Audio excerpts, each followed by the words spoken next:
मनुष्य एक सामाजिक प्राणी है। गुड मॉर्निंग एवरीवन, नमस्ते जी। एक बार फिर से मेरे चैनल अनपैरेलल हिमालय में। हाँ दोस्तों, मनुष्य एक सामाजिक प्राणी है। एक महान दार्शनिक अरिस्टोटल ने ये चीज़ कही थी। द ग्रेट फिलोसोफर अरिस्टोटल, उन्होंने कहा था कि मनुष्य एक सामाजिक प्राणी है।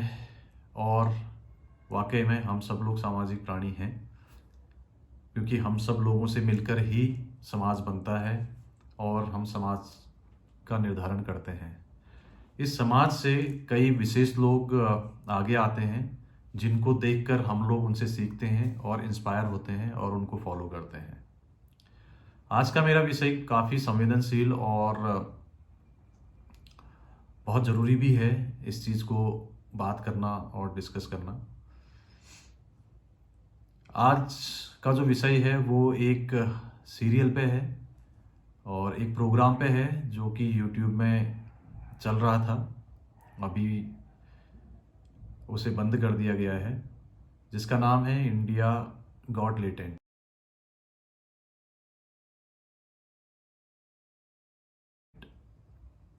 इस चैनल को के जो होस्ट हैं वो हैं समय रैना, और इसमें जो जज की भूमिका निभा रहे हैं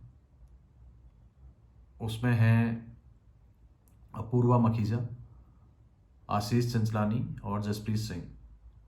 और इन सबसे ऊपर एक ऐसे व्यक्ति हैं जिनका नाम है रणवीर अलाहाबादिया। और रणवीर को हर एक बच्चा, बूढ़ा और जवान, हर तबके का आदमी जानता है, क्योंकि वो ऐसे प्रोमिनेंट इंसान हैं जिनको कई लोग फॉलो करते हैं और जिनकी बातों को सुनते हैं और मानते भी हैं। और जैसे मैंने कहा कि समाज से एक व्यक्ति उठता है जिसको काफ़ी लोग फॉलो करते हैं, उनमें से रणवीर का भी नाम आता है।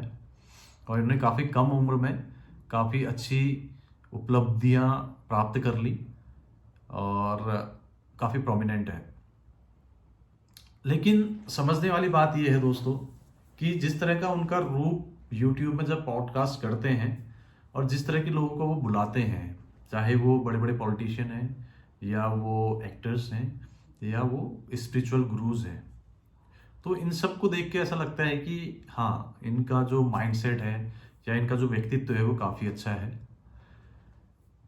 क्योंकि हमने देखा, अगर हम बात करें कुमार विश्वास जी की, वो इनके चैनल पर आए थे और पॉडकास्ट में, और उन्होंने क्या बातें करी। उन्होंने स्पिरिचुअलिटी की बातें करी, राम जी के जीवन की बातें करी, माता कौशल्या, माता सुमित्रा की कई किस तरह से वनवास गए, क्या राम जी का चरित्र था, ये सारी चीज़ें उन्होंने बात करी।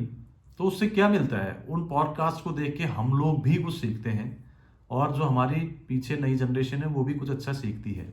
और जो संचालक होते हैं इन पॉडकास्ट के, इन यूट्यूब के माध्यम से, जैसे रणवीर, तो वो भी हमें इंस्पायर करता है कि हाँ, ऐसा व्यक्ति बड़ी अच्छी चीजें यहाँ पर दिखा रहा है।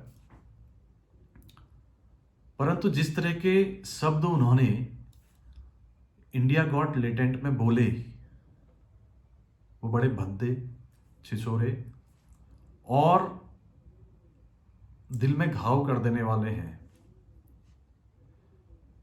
आप मातृशक्ति की बात करते हैं, आप माँ की बात करते हैं, आप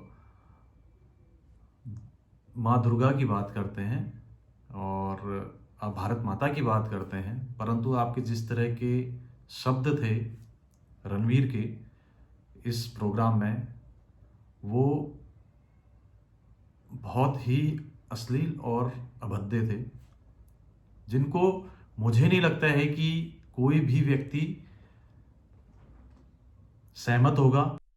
अक्सर मैंने नोटिस किया कि जो सबसे बेस्ट कलाकार होते हैं उनके अंदर दुख होता है, पर आपके अंदर मुझे दुख बिल्कुल महसूस नहीं। जिस तरह से उन्होंने शब्दों का यूज़ किया, और मुझे नहीं लगता है कि हमें ऐसे व्यक्ति को फॉलो भी करना चाहिए। क्योंकि देखिए, हम फॉलो करते हैं क्योंकि इंसान अच्छे शब्दों का यूज़ करता है, अच्छी चीज़ें सिखाता है और उसको देख के हम आगे बढ़ते हैं और हम अप्रिशिएट भी करते हैं, और हम ही लोग होते हैं जो इन्हें आगे भी बढ़ाते हैं। तो कहीं ना कहीं ये समाज में हम लोगों की जिम्मेदारी है कि ऐसे लोगों को क्रिटिसाइज भी करें, क्योंकि जब तक आप उन्हें क्रिटिसाइज नहीं करेंगे उन लोगों को अपनी गलतियों का एहसास नहीं होगा।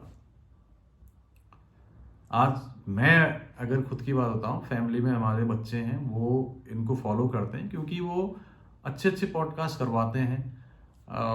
जैसे मैंने कुमार विश्वास जी की बात करी तो नेक्टर ऑफ योग, दुनिया का अमृत, that is Shrimad Bhagavad Gita, and the source of that nectar, the almighty God, he was performing. वो बता रहे कि कैसे करना है बेटा, मेरे दोस्त, मेरे भाई, जो कि दोस्त भी है उनका, वो उसको बता रहा है। तो एग्जिस्टेंस जीरो हो गया, टाइम जीरो हो गया, और जैसे कहते हैं समय, उसका बोध, जगह का बोध, वो जीरो हो गई। योग के लिए यही 3 चीजें चाहिए आपको, ये 3 जीरो हो जाएं, टाइम रुक जाएगा। तो वो भगवान है, तो उन्होंने बड़ा लंबा समय लिया, मेरे को थोड़ी थोड़ी उसकी झलकियां लगती रहती। भगवान की बातें हैं या स्पिरिचुअलिटी की बातें हैं, वो 10 लोग उनसे अच्छी चीज़ें सीखते हैं कि किस तरह से जीवन का निर्वाह करना चाहिए, किस तरह से हमें अच्छा व्यक्तित्व बनाना चाहिए।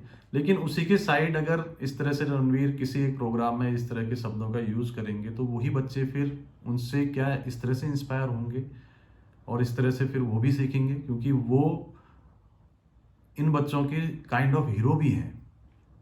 तो ये चीज़ें समझनी बहुत ज़रूरी हैं। तो before I close my statement, मैं ये एक क्वेश्चन आप लोगों के लिए छोड़ के जाता हूँ कि रणवीर जैसे जो यूट्यूबर्स हैं बड़े बड़े, जिनके 6 से 7 चैनल चल रहे हैं, क्या इनके 2 रूप हैं? एक रूप जो सामने कुमार विश्वास या कोई पॉलिटिशियंस, बड़े बड़े पॉलिटिशियंस या जो अभिनेता, इन लोगों के सामने कुछ और इनका चेहरा है रणवीर का, और जब ये दूसरी जगह पे जाते हैं तो इन लोगों का कुछ और चेहरा है। तो ये आप लोगों के ऊपर है, आप लोग इसको किस तरह से सोचते हैं। लेकिन मेरा ये मानना है कि क्रिटिसाइज होना चाहिए और कुछ ना कुछ कानूनी प्रक्रिया इनके लिए होनी चाहिए, क्योंकि तभी समाज में एक अच्छा और सकारात्मक संदेश जाएगा और कोई भी इंसान आगे से ऐसी भद्दी और अभद्रता नहीं दिखाएगा किसी भी सोशल मीडिया प्लेटफॉर्म पर। बहुत बहुत शुक्रिया।